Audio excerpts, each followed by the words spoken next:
എല്ലാവർക്കുമുള്ള സംശയമാണ്, എന്തിനാണ് നമ്മൾ ജീവിക്കുന്നത്? നമ്മുടെ ജീവിത ലക്ഷ്യം എന്താണ്? പലർക്കും ഇതിനെക്കുറിച്ച് സംശയങ്ങളും പലർക്കും ഇതിനെക്കുറിച്ച് വ്യാകുലതകളും നേരിടേണ്ടി വരുന്നു. എന്നാൽ നിങ്ങൾ ചെയ്യേണ്ടത് ഒരേ ഒരു കാര്യം. നിങ്ങൾ എവിടെയെങ്കിലും തളർന്നു പോകുന്നുണ്ടോ? ആ സിറ്റുവേഷൻ നിങ്ങൾ ഓർക്കുകയും ആ സിറ്റുവേഷനെ എങ്ങനെ നിങ്ങൾ മറികടക്കാം എന്നതിനെ കുറിച്ച് നിങ്ങൾ വ്യാകുലപ്പെടാതെ നല്ല രീതിയിൽ അതിനെ മറികടക്കാനായി എന്ത് ചെയ്യണം എന്നതിനെ കുറിച്ച് ചിന്തിക്കുകയും ചെയ്യുക. ഇന്ന് ഞാൻ പറയാൻ പോകുന്നത് 2 കാര്യങ്ങളാണ്. നിങ്ങൾ ശ്രദ്ധിച്ചു കേൾക്കുക. ഏതെങ്കിലും ഇടങ്ങളിൽ നിങ്ങൾ അവഗണിക്കപ്പെടുന്നുണ്ടോ? തീർച്ചയായും മറ്റൊരിടത്ത് നിങ്ങൾ പരിഗണിക്കപ്പെടും. അപ്പോൾ അവഗണിക്കപ്പെടുന്ന ഇടങ്ങളിൽ നിങ്ങൾ സങ്കടപ്പെട്ടോ പ്രയാസപ്പെട്ടോ ഇരിക്കേണ്ടതില്ല.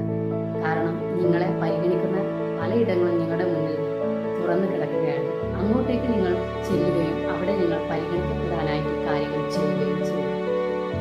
ചില ആളുകൾ നിങ്ങളെ വീഴ്ത്താനായി ശ്രമിച്ചുകൊണ്ടേയിരിക്കും. അങ്ങനെ പല ഇടങ്ങളിലായി പല അവസ്ഥകളിലായി നിങ്ങളെ വീഴ്ത്താൻ ശ്രമിക്കുമ്പോൾ നിങ്ങൾ അവിടെ വീണെന്ന് കരുതി സങ്കടപ്പെടാതെ മുന്നോട്ട് നിങ്ങൾ എന്ത് ചെയ്യണമെന്ന് പതറി നിൽക്കാതെ നിങ്ങൾ ഒറ്റ കാര്യം മാത്രം ചിന്തിച്ചാൽ മതി. വീഴുന്ന ഇടങ്ങളിൽ നിന്നെല്ലാം പിടിച്ചുയർത്താനായിട്ട് മറ്റാരെങ്കിലും നിങ്ങളുടെ കൂടെ കാണും. അപ്പോൾ വീഴുന്ന ഇടങ്ങളിൽ വീണെന്ന് കരുതി സങ്കടപ്പെടാതിരിക്കാൻ പല കരങ്ങളായി നിങ്ങളെ ഉയർത്താനായി നിങ്ങളുടെ പിന്നിൽ ഉണ്ടായിരിക്കും. എപ്പോഴും നിങ്ങളുടെ ഉള്ളിലുള്ള നിരാശയെ നിങ്ങൾ കളഞ്ഞുകൊണ്ട് നിങ്ങൾ ആത്മവിശ്വാസത്തോടു കൂടി മുന്നോട്ട് പോകാനായി എപ്പോഴും പരിശ്രമിക്കുക. ഇത്തരത്തിലുള്ള വീഡിയോ ഇഷ്ടമാണെങ്കിൽ തീർച്ചയായും സബ്സ്ക്രൈബ് ചെയ്യുക, ലൈക്ക് ചെയ്യുക, ഷെയർ ചെയ്യുക, കമൻറ്റ് ചെയ്യുക.